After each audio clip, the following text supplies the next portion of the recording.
एक शांत सुबह थी। गांव में चारों ओर सन्नाटा था। सिर्फ चिड़ियों की मीठी चहचहाहट सुनाई दे रही थी।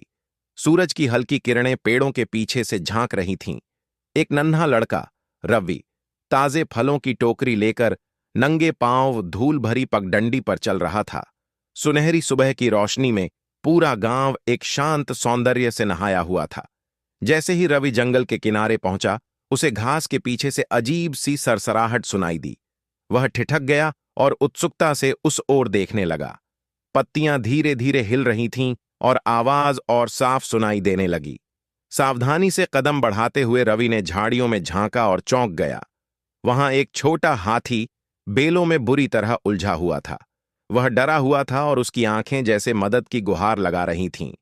बिना कोई देर किए रवि धीरे धीरे उसके पास गया और नरम आवाज में बोला, डरो मत, मैं तुम्हारी मदद करूंगा।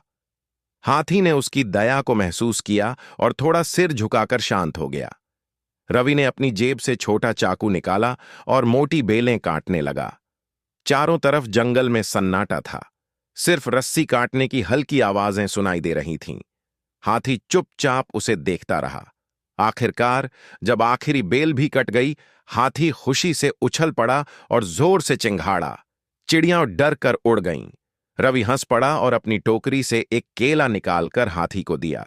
हाथी ने धीरे से अपनी सूंड बढ़ाकर केला लिया। फिर उसने प्यार से अपनी सूंड रवि के कंधे पर रख दी, जैसे शुक्रिया कह रहा हो।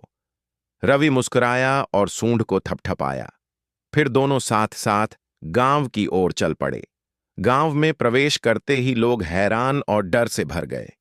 कुछ लोग दीवारों के पीछे छिप गए तो कुछ बस खड़े खड़े देखने लगे। गांव की गलियों में पहले कभी हाथी नहीं आया था। रवि ने ऊंची आवाज में कहा, यह मेरा दोस्त है, मैंने इसकी जान बचाई है, यह बहुत भला है। हाथी, जिसका नाम अब अप्पू था, शांति से रवि के पास बैठा रहा। एक बुजुर्ग व्यक्ति धीरे धीरे आगे बढ़े और हाथी की सूंड को छुआ। अप्पू ने कोमलता से अपना सिर झुका दिया। सबका डर धीरे धीरे मुस्कान में बदल गया। लोग पास आए, उसे फल खिलाए और फूलों की मालाओं से सजाया। जल्द ही बच्चे अप्पू की पीठ पर चढ़कर हंसते खिलखिलाते घूमने लगे। अप्पू धीरे धीरे चल रहा था, हर पल का आनंद ले रहा था। फिर उसने अपनी मजबूत सूंड से गांव के कुएं से पानी खींचने में लोगों की मदद की। सभी ने तालियां बजाईं और उसकी तारीफ की। शाम होते होते रवि और अप्पू एक बड़े पेड़ के नीचे बैठे थे।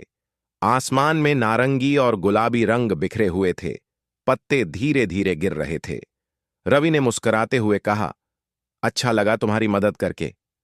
अप्पू ने हल्की चिंगाड़ से जवाब दिया और प्यार से रवि को अपनी सूंड से छू लिया।